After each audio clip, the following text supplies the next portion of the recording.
all you need to know. KNX 1070 News Radio. Good morning. The time is 4:30 on Monday, January 17th. And these are the places where there's news. Washington, the nation. It was going to be a beautiful day that early morning in Los Angeles in 1994. It was a holiday, the end of a 3-day weekend. Most of the city was asleep, taking it easy. The Earth was awake, however, and on the move. The White House, President Clinton.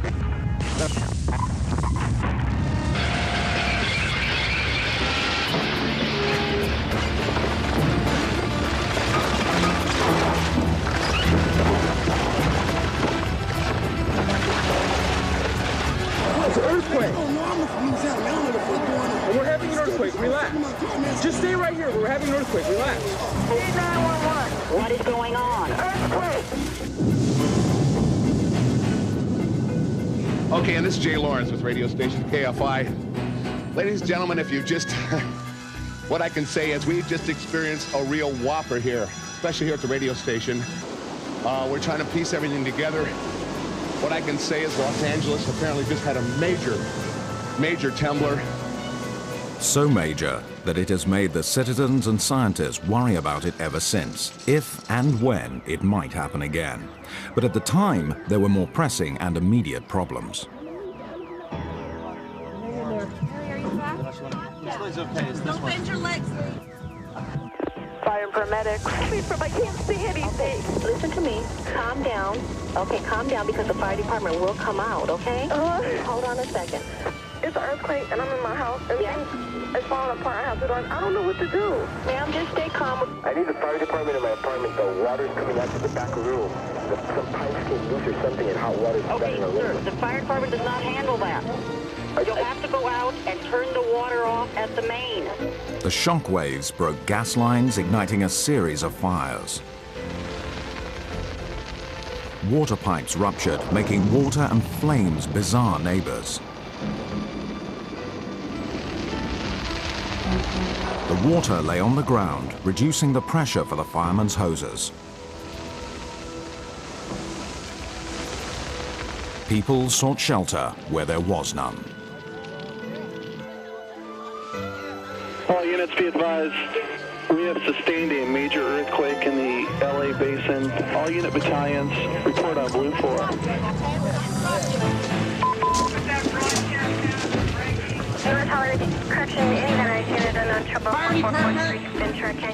In darkness, rescue workers tried to find people unable to help themselves.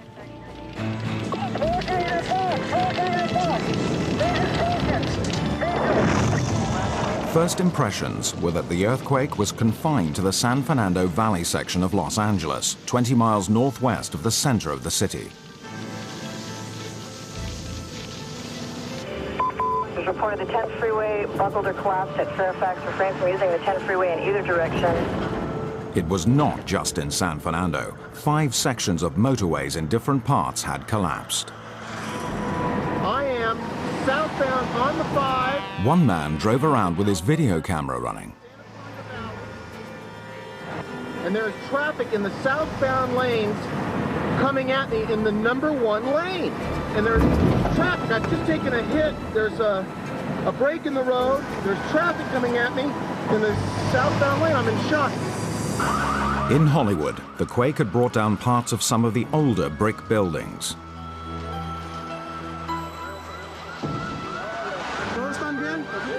Power lines were ripped from their sockets throughout the whole of the Los Angeles metropolitan area, adding darkness to the confusion.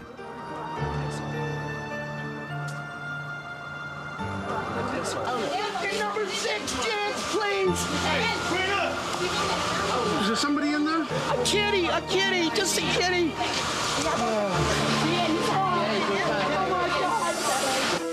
Fire and paramedics. I got people stuck trapped in the stockroom. The whole shelf came down. I got 2 girls stuck right now. All right, calm down. Give me the address. The nature of the problem? She's having her second heart attack. She's 80 years old and she's not breathing. Has the baby been born yet? No, it has not. Only as dawn broke could the full impact of the earthquake be appreciated.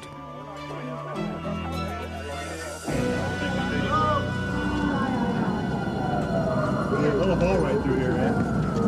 Are you in a car? He sounds like he's right here. Sounds like he's right here. Sounds like he's right Hey, we're coming.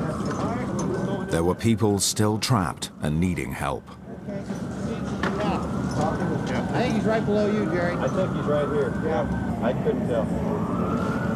Underneath the masonry of a fallen multi-story car park was Salvador Pena, a street sweeper. He was alive, but pinned down by concrete.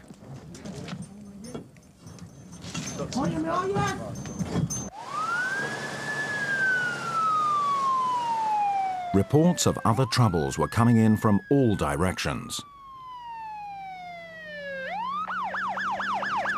From the San Fernando Valley, the earthquake seemed to have traveled under a range of mountains, reappearing in Santa Monica, 18 miles away to the south. The widespread nature of the damage offered few clues about the epicenter of the earthquake. Hardly a part of the metropolitan area remained untouched.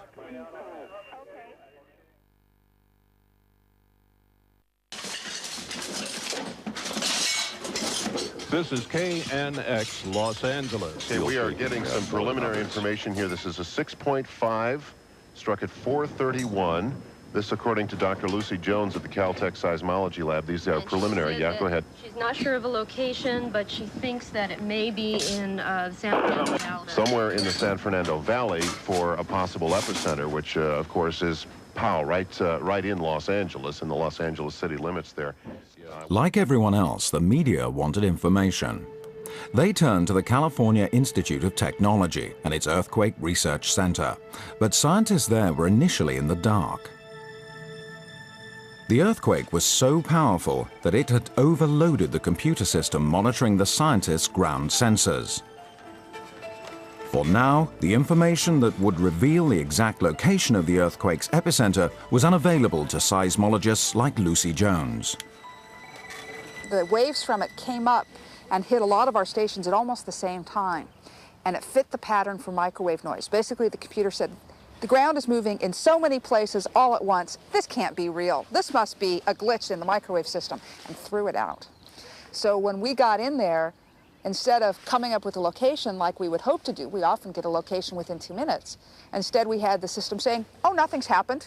Well, yes, there was a bit of noise in the system. Nothing's happened. And we had to retrieve it. Oh, my gosh.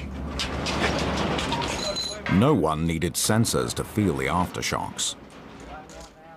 Okay, come on back, come on back, come on. There were dozens of mini earthquakes sending up dust storms in the mountains and valleys. The one time we do know when an earthquake's going to happen is immediately after a big event. We know there are going to be aftershocks. Aftershocks are earthquakes. It's our one chance to get our instruments out before the earthquake happens. The aftershocks and the resultant dust storms continued all morning. Each one provided an extra clue to where the seat of the earthquake was. By getting the location of the aftershocks very, very exactly, we can see the details of the fault that produced the earthquakes. And we had 10 technicians in the field within 2 hours after the earthquake, because if we didn't, we'd have missed the events. Within a few hours, the seismologists had also managed to retrieve the data initially lost by the computers. All the data pointed to the same fact. The epicenter of the earthquake had indeed been in the San Fernando Valley, directly under the community of Northridge, 23 miles northwest of Los Angeles city center.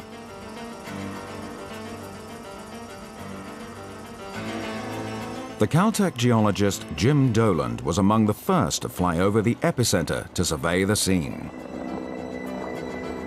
The morning of the earthquake, we went up in a helicopter to try to find surface rupture, which helps us greatly in understanding which fault broke in the earthquake, which we were trying to determine the day of the earthquake. So we went up in the helicopter and spent several hours flying around the epicentral area and the area to the north, trying to find surface rupture. Most earthquakes leave a surface gash in the Earth's crust, a superficial signal that reveals the subterranean fault that caused it. But not this time. Doland couldn't find any surface rupture caused by the Earth's movement. so there were no clues to which exact earth fault was to blame. It's one of those unfortunate instances where we had to have an earthquake to find out where the fault that broke in the earthquake was. We didn't know that the fault that broke in the Northridge earthquake existed before the earthquake. The widespread damage left little doubt that Northridge was indeed above the center of the earthquake.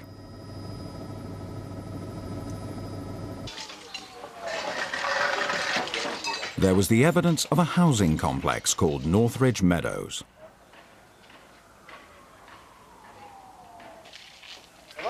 It had been 3 stories high. Now it was 2. Wait a minute. Hold up. You underneath that? Okay, he's right underneath here. Dozens of people were trapped inside and underneath. Of the ultimate death toll of 57 people, 16 were found inside this one building.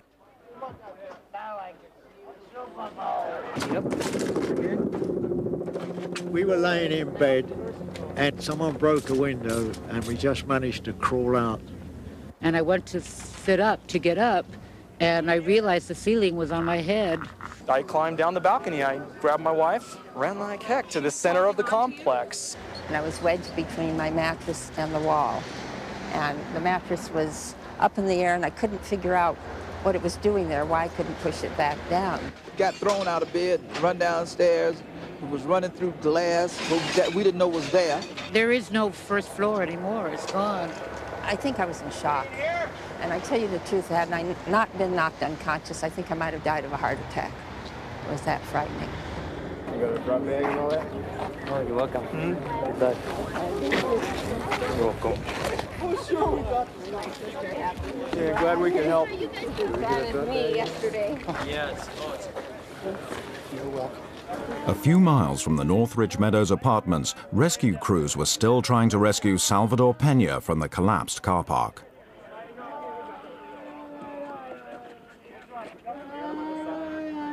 Right up here, guys. We're gonna lay him down. Yeah. Right up here. It took 4 hours to get him out. He was badly injured, but did eventually recover.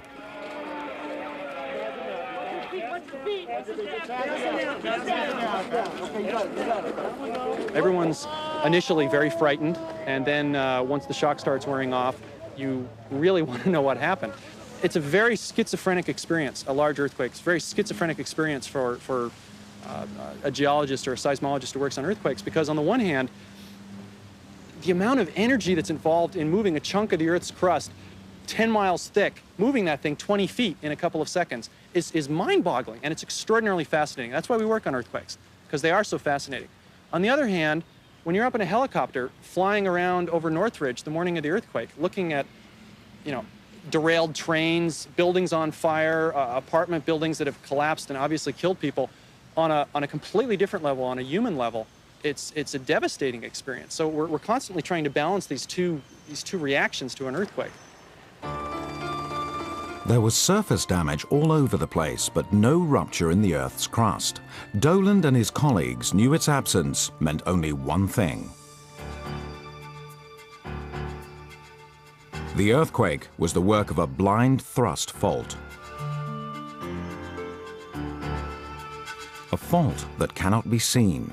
It ruptures but does not break the Earth's surface. The Northridge shock started deep underground and stopped 5 miles from the surface instead of going all the way to the top. Nevertheless, that did not diminish its destructive effect. So it was much more difficult in the day or two after the earthquake to understand what had happened, because it's very easy to go out and see a road that's offset in an earthquake. It's much more difficult to understand something that happened 10 miles deep. The Northridge blind thrust had lasted only 6 seconds. It took the city years to recover from its effects. Unlike San Francisco to the north, Los Angeles had experienced relatively few earthquakes in its short history. There have been only a few moderate shocks, not enough to deter the city from growing into America's center of the entertainment industry.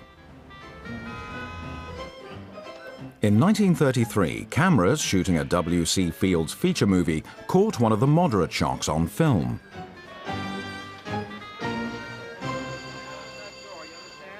Man, you probably saved my life. Now what can I do for you? Take us to Shanghai. Shanghai? Yeah. What's the matter? Earthquake. Yeah. Take your time, folks. Now, everybody walk easy. It's all right now. It's all right. All right. Okay. Everybody. The shock that shook up W.C. Fields and everyone else was an earthquake centered on Long Beach, 21 miles south of the city center. It was the first recorded in Los Angeles since it had become a community of any size. It caught the city off guard. The city fathers were unaware of the need for building codes and safety measures. 115 people were killed and many buildings were destroyed. It was the first indication that Los Angeles had been sited above an active earthquake zone. All the same, seismologists at the time played down the risk. And for the following 40 years, they seem to have been proved right.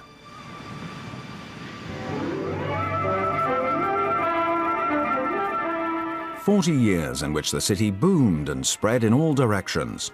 New suburbs with shopping centers stretched ever outwards, especially in the area known as the San Fernando Valley." Notice the attractive curved streets in the convenient commercial area. The only seismic hazard people worried about, and even then they didn't worry very much, was the San Andreas Fault, which bypasses Los Angeles in the desert 60 miles away. The San Andreas Fault is really an 800-mile-long crack where two of the Earth's giant tectonic plates meet. The North American plate lies to the east under San Francisco, while the Pacific plate on the west lies beneath Los Angeles. Los Angeles is sitting on the Pacific Ocean plate, and it's being moved to the northwest compared to North America at a rate of just under a couple of inches a year. It's about the same rate that your fingernails grow. And in 5 to 10 million years, we're going to have Los Angeles as a suburb of San Francisco, or San Francisco as a suburb of Los Angeles, depending on your point of view. And in 50 million years or so, we'll be actually heading up into Alaska, giving up on our palm trees. The plates slide by each other in a north-south direction, but not always smoothly. The San Andreas is known as the strike-slip fault because the plates bump and grind as they rub against each other, passing in opposite directions. It's the grinding, it's the slow, inexorable grinding of these two plates past one another that causes earthquakes. They stick in places. And when they stick, you build up strain because the plates on either side continue moving. Sticks, eventually it'll snap loose, and that's an earthquake. It can take hundreds, sometimes even thousands of years for that strain to build up before an earthquake erupts. When it goes, it can be in one big quake. Or it is released with a series of smaller shocks. A geophysicist with the U.S. Geological Survey, Ross Stein, demonstrates what happens.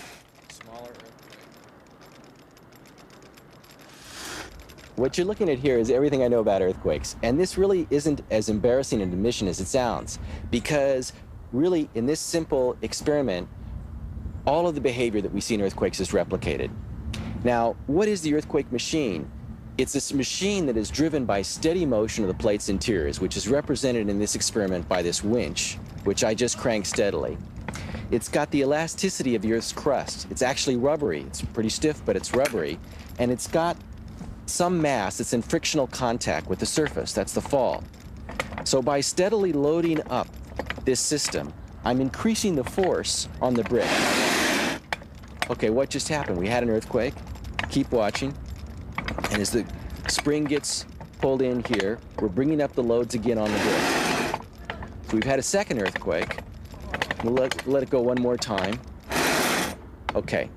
Now, were all these earthquakes of the same size? No, it's incredible. I can't create a situation that's any simpler than this, and undoubtedly the Earth is more complicated. The magnitude of an earthquake is determined by the size of the area it covers and the length of its duration. This produces a sliding scale of severity. Larger quakes rated magnitude 7 or above are when the Earth relieves its strain all at once. Moderate earthquakes relieve the strain in stages but occur more frequently. There is a direct link between the San Andreas and all the faults under Los Angeles. For most of its 800-mile length, the San Andreas runs straight. Just north of Los Angeles, however, the fault takes a sudden turn. At this bend, the Pacific Plate and the North American plates no longer slide past one another, but collide head-on. Over eons, the constant banging at the bend has cracked the plate underlying Los Angeles into small pieces, creating a network of smaller faults like cracks on a pane of glass. Because of that bend, all of the essentially broken shards of glass that makes up Southern California are being shoved up against a wall rather than just swept past it. And as they stack up against each other, these little pieces get jammed on top of each other. Some get pushed down, some get pushed up. We call that thrust faulting. The collision of the two plates has compressed the Earth under Los Angeles as though it were being squeezed in a vise. Every so often, the compression reaches a point where one piece of Earth is forced over another. The Earth above has nowhere to go but up. The result is an earthquake.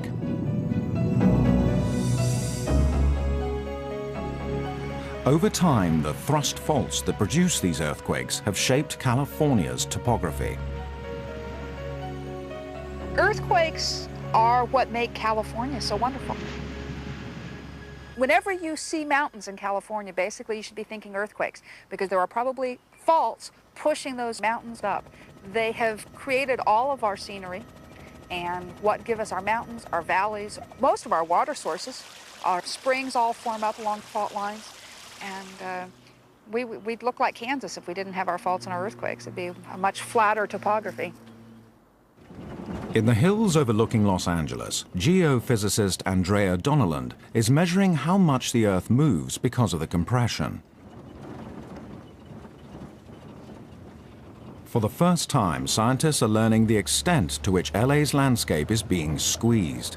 From that, they can then gauge how much the strain is being caused by the thrust faults underground.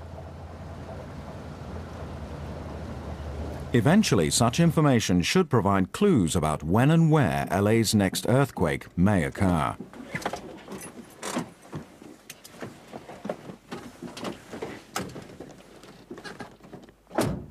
Several years ago, Donneland and her colleagues started to set up tiny antennas in various sites around Los Angeles to receive signals from orbiting satellites.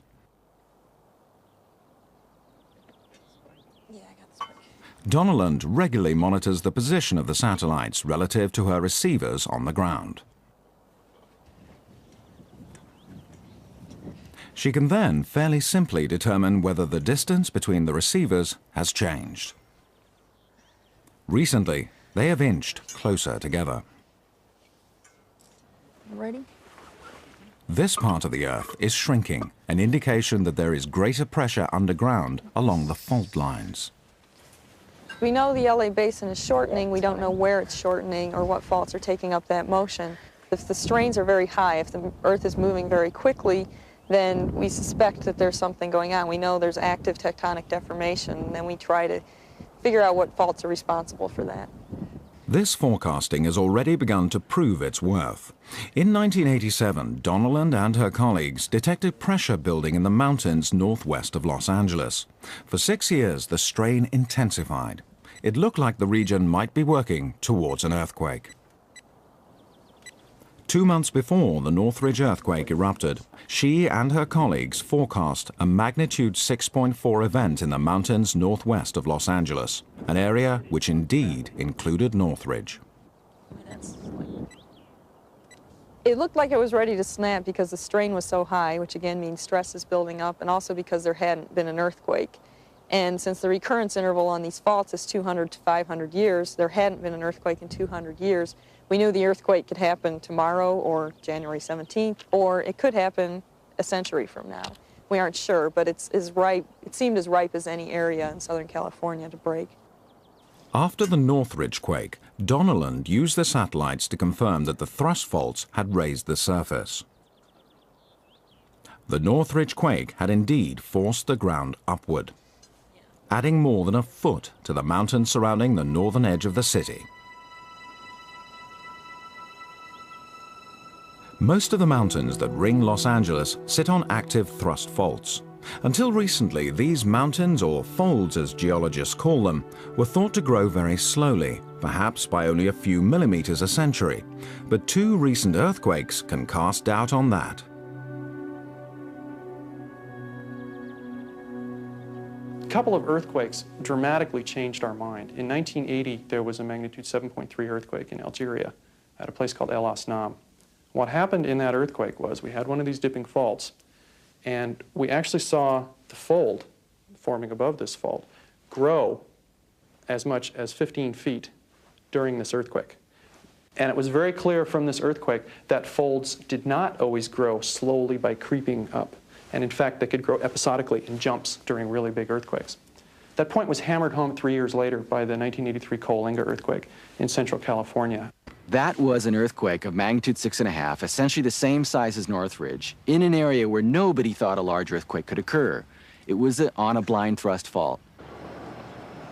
It was the first time that a blind thrust fault was known to cause earthquake damage in California. When the fault erupted, it did not break the Earth's surface and was not visible beneath the hills or folds outside of the town. So the fault's down here, the fold's above it. The only thing we see at the surface is the fold. We didn't see the fault. People did not appreciate this as a seismic hazard. The Coalinga quake took scientists by surprise, and initially they missed its importance. At that time, a decade ago, the handwriting was on the wall.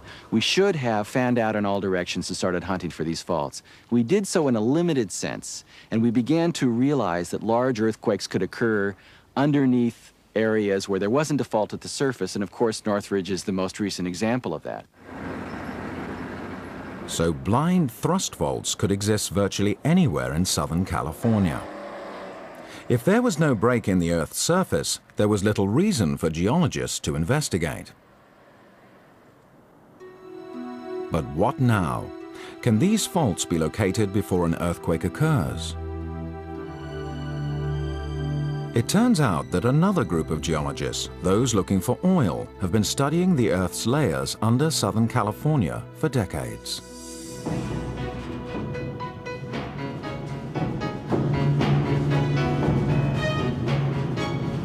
Before Los Angeles was so big, petroleum geologists scoured the area in search of oil, sending down shock waves and producing hundreds of seismic maps of the Earth's crust. For years, they have known that petroleum is trapped in pools underneath the land that is folded into gentle hills. Been a lot of oil prospecting in California, particularly in the LA basin, in urban LA, and produced billions of barrels of oil. That actually was good news. If you think about it, oil's less dense than water. It's going to flow up as high as it can go, and it'll typically flow up into the core of these folds, which we call anticlines. The hills filled with oil were created by earthquakes along blind thrust faults. Tom Davis and Jay Namson are oil geologists who spent years making underground maps of Southern California.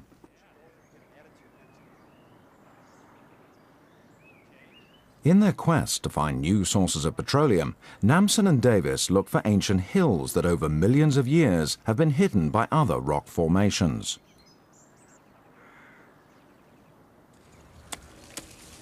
Erosion may have made the landscape appear relatively flat, disguising the source of oil and the earthquake hazard underneath. This was a very novel idea for the earthquake community, that there could be large earthquakes on faults that don't come to the surface. And to us, we had already been predicting those things throughout California. We just didn't realize the impact that it would have on seismic hazard studies in Southern California. Okay, that'll be location 1. To confirm their theory about hidden hills and the faults beneath them, the two geologists needed to know what the Earth looked like from the inside out. They gathered information from both above and below the ground. Rock samples and the findings of sound waves on the Earth's subterranean structure helped them to compile pictures of cross-sections 15 miles below ground. The pair found blind thrust faults in areas never considered to be at risk from earthquakes. And one of those blind thrusts appears to run directly under central Los Angeles.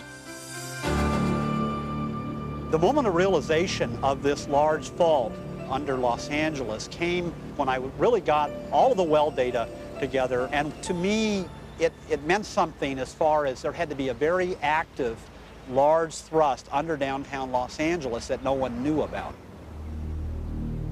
He had never imagined Los Angeles could sit atop such a large and potentially dangerous fault.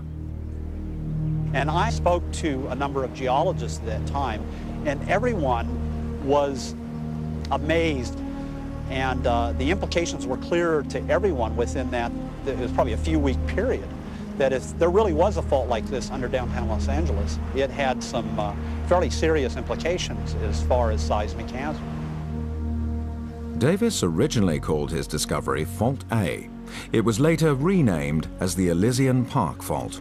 Today, there are many who consider the Elysian Park to be the city's most serious earthquake threat.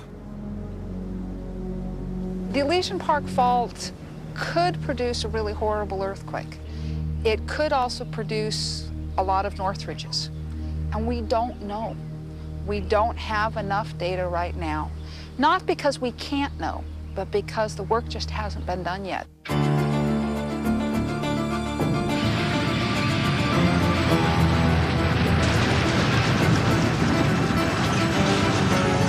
In 1987, just a few months after the Elysian Park Fault was discovered, Los Angeles got a taste of its destructive power.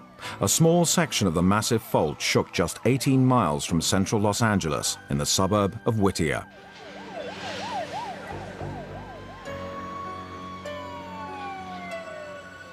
In 1987, we had the real wake-up call for the Los Angeles area. We had the Whittier Narrows earthquake, a magnitude 6, really a pop on the record compared to Northridge. Nevertheless, on a blind thrust fault in LA, that's when we realized that LA is essentially sited on a set of knife blades. There are faults down there which we hadn't realized, and what we now have done is to look back around the world to other sites with similar conditions and see that earthquakes of magnitude 7 to 7.5 occur on these blind thrust faults, and so they presumably occur here as well. Los Angeles woke up with a jolt to the danger of earthquakes. It was clear the entire city was crisscrossed underneath with blind thrust faults. Even a moderate earthquake along one of the faults could be highly destructive. What this has led us to is the inescapable conclusion that we're not looking at one big one. We're looking at a number of different potential big ones. And I think that does represent a shift in the way we've appreciated seismic hazards in LA in the past few years. After the Whittier earthquake, Los Angeles went from knowing little to finding out as much as it could. Today, experts believe that the city sits atop as many as 100 active earthquake faults, some of them lying beneath the most famous real estate in the country.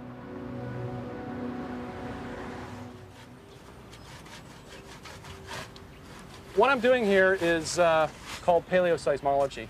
Effectively, that just means the history of earthquakes, or the earthquake history of a specific fault.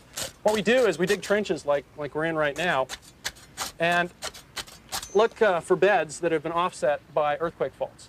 And we try, from various patterns that we see in the way they're offset, we can determine where earthquakes have occurred in the sedimentary record that we're looking at.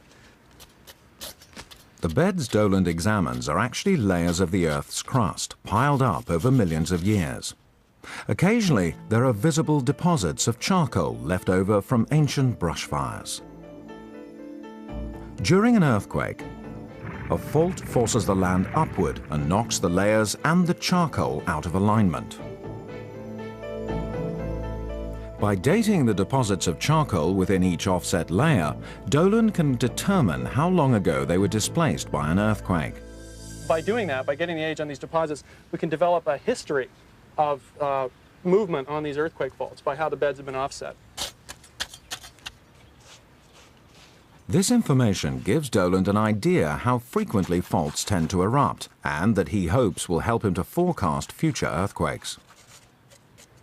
Many of the faults under Los Angeles have not moved violently for several thousand years and appear overdue to do so. High levels of stress may be building up under the city. Eventually, that pressure will be released in one of two ways. Either we can have a number of Northridge-sized, San Fernando-sized, magnitude 6.7, moderately large earthquakes, or we can have a much larger, although much less frequent, earthquake, possibly magnitude 7 or larger, on one of these faults within the metropolitan area. Both of those scenarios are equally plausible, given what we know about faults in LA at the present time.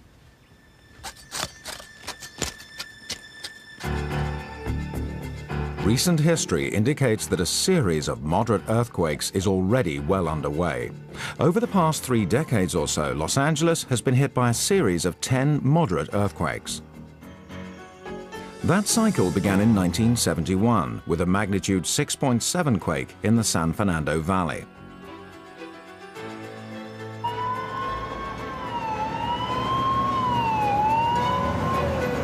It was the first significant earthquake to hit Los Angeles since the Long Beach disaster in 1933. It was followed by a cluster of 9 more earthquakes, including the one in Northridge.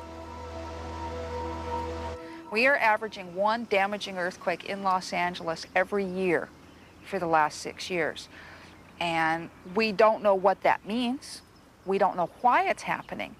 But it is happening, and when you have a lot of earthquakes, you tend to have a lot of earthquakes, which means that as long as we continue at this rate, we've got to say our chances of another earthquake in Los Angeles in the next few years are pretty good. Ross Stein thinks it's possible that one earthquake may help to set off another. Quakes relieve stress along the fault where they occur. Stein wonders if that stress somehow transfers its energy to other faults nearby, pushing them even closer to their own breaking points. He created a computer model of LA's recent earthquake cluster to illustrate how stress seemed to move after each event. What emerged was a butterfly pattern that seemed to suggest both cause and effect among the quakes. Now in this picture, we're plotting regions where the stress dropped in purple and places where the stress rose are red. And you can see that the stress dropped on the San Fernando Fault itself, but the stress has been transferred to its surrounding in this butterfly pattern. And of the 2 southern wings, you can see that one of the places where stress increased was the site of the future Northridge earthquake 23 years later, and the other one was the site of the future Whittier Narrows earthquake, the next largest shock to occur in the Los Angeles Basin area that occurred in 1987. According to Stein's theory, the stress being passed from fault to fault creates a condition where one earthquake can accelerate the arrival of another.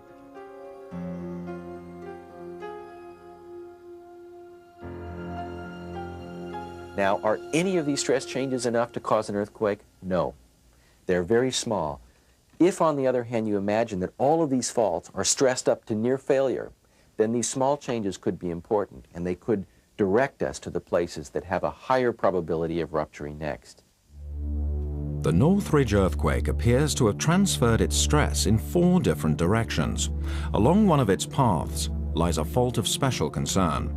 It is the largest under the city and one that hasn't ruptured for centuries, a fault that may be close to breaking point. It is the Elysian Park Blind Thrust Fault, directly under downtown Los Angeles. The Elysian Park Fault is at least 35 miles long and runs through the heart of the city.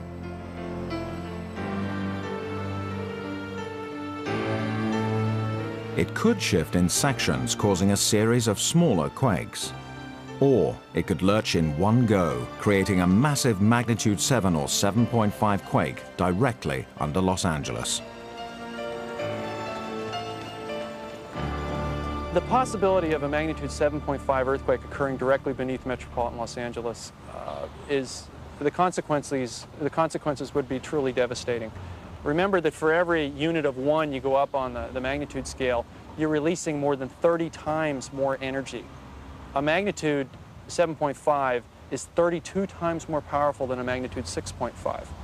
So a magnitude 7.5 earthquake underneath metropolitan Los Angeles would just be enormously more powerful and enormously more destructive than a Northridge type earthquake. The possibility of such an event spurred the state of California into commissioning a study to consider what emergency crews might face. Its finding? 5,000 people might die. Damage could be up to $100 billion. Dick Andrews is director of the Governor's Office of Emergency Services. He makes a point of trying to get potential disasters into perspective. Obviously, it would be a catastrophic event. But again, if you take all of the numbers of people injured, the potential numbers of fatalities, and then you consider that, again, there are 15 million people that live in the Southern California, the Los Angeles metropolitan area. You're talking about a very small percentage of the overall population.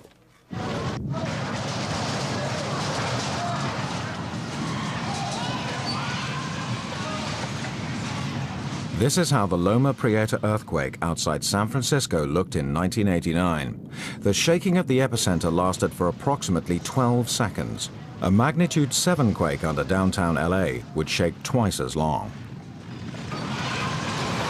And that means that a building that is fatigued by being shaken for a short period would be much more threatened by that longer period of shaking. So the difference is probably most important in the duration, how long everything is exposed to that strong shaking, as opposed to the shaking itself being stronger. The impact upon Los Angeles skyscrapers is hard to gauge. They are built to comply with the nation's strictest building codes and are constructed with steel frames that used to be thought flexible enough to withstand any kind of shaking. That may not be the case. The Northridge earthquake revealed a slight yet potentially disastrous problem. After the quake, welded joints holding together the metal beams were found to be cracked in over 100 steel-framed buildings. John Hall, a structural engineer, was among the first to realize what this means. Some of the buildings which we previously thought were going to survive the earthquake without much trouble, namely the steel buildings, are going to have problems. Severe damage, some of them are going to collapse. He worries if the welds come apart, some buildings could collapse, as happened during the 1985 Mexico City earthquake. So now Californians are trying to find ways to prevent this happening. Also, Los Angeles has over 2,000 miles of gas and water pipelines. If sections ruptured, a volatile mix of fire and water could spread over large parts of the city.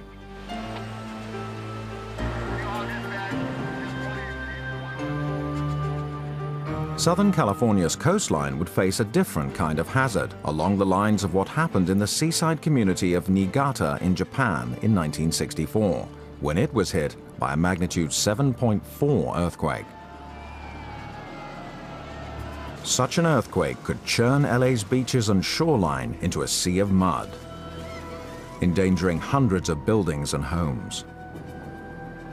According to the study commissioned by the state, 750,000 people could be left homeless by a magnitude 7 earthquake along the Elysian Park Fault.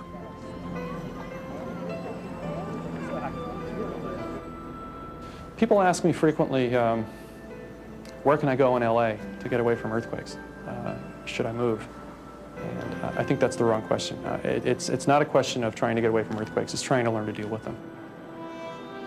As Los Angeles cannot escape the threat of earthquakes, it must learn to prepare for them so that when the next one happens, the city is ready. Clearly, you're never finally ready. for something like that. But you simply go with what you have, when the emergency occurs. I like to cite a kind of takeoff on an old phrase of John Lennon's when he said, life is what happens while you're busy making plans. We've discovered here in California, disasters are what happens while you're busy making disaster plans. And so you can't just focus on the plans. You've got to be able to execute those plans. The study of earthquakes is still a relatively young science. What little is known about the Earth's seismic secrets comes largely from earthquakes in the past and the clues each left behind. So we feel like we're on the hunt of a process of which we know too little about. And Northridge is really continuing that story. Maybe we've seen a structure by which we can fit together this sequence of large earthquakes that we've had. Maybe not. We're sniffing around, but we're terribly short of all the clues that we need. In a sense, we've got a few cards, but we're never dealing with the whole deck. Each tremor brings a little more understanding, not just in Los Angeles, but in earthquake zones throughout the world. Many of the major cities of the world are located in sedimentary basins similar to that of Los Angeles and may also be having problems with blind thrusts, and they just haven't had the study to figure that out. So we have the potential here for helping not only Los Angeles, but the rest of the world. Science expands its understanding at roughly the same pace that seismic pressure continues to build underneath Los Angeles. In Southern California, now the world's seismic crucible, where men and nature aspire to outwit each other, the question is no longer if, but when the earthquake will strike.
Number 1 lane, and there's traffic. I've just taken a hit. There's a break in the road. There's traffic coming at me in the southbound lane. I'm in shock.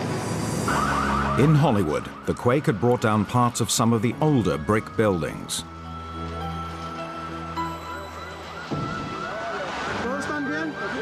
Power lines were ripped from their sockets throughout the whole of the Los Angeles metropolitan area, adding darkness to the confusion.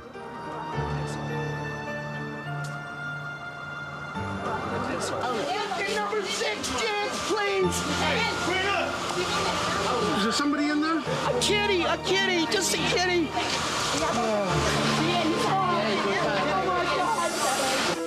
Fire paramedics. I got people stuck trapped in the stockroom. The whole shelf came down. I got 2 girls stuck right now. All right, calm down. Give me the address. The nature of the problem?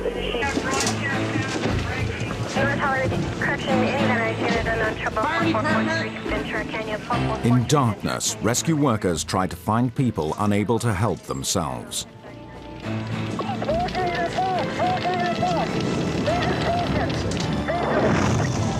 First impressions were that the earthquake was confined to the San Fernando Valley section of Los Angeles, 20 miles northwest of the center of the city.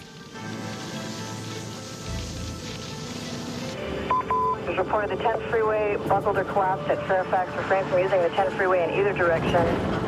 It was not just in San Fernando. 5 sections of motorways in different parts had collapsed.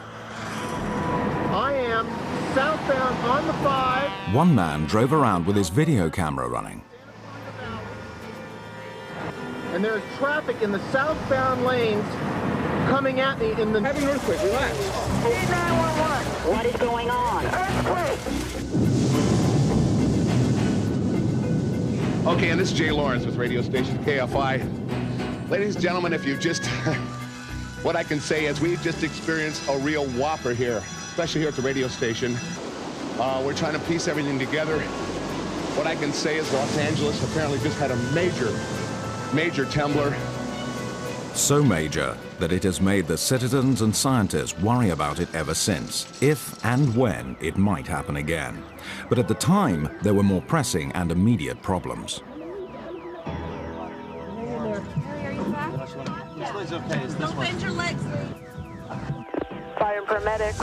I can't see anything. Listen to me. Calm down.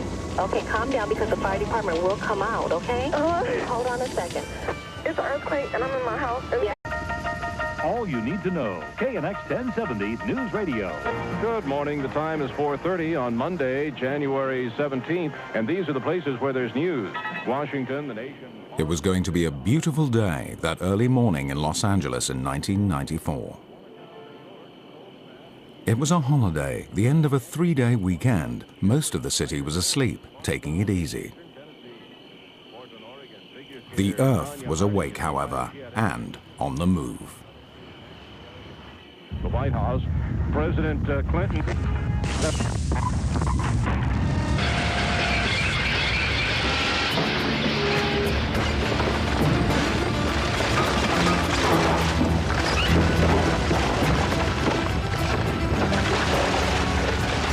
It's an earthquake. We're having an earthquake. Relax. Just stay right here. It's falling apart. I don't know what to do. Ma'am, just stay calm. I need the fire department in my apartment. The water's coming out to the back room.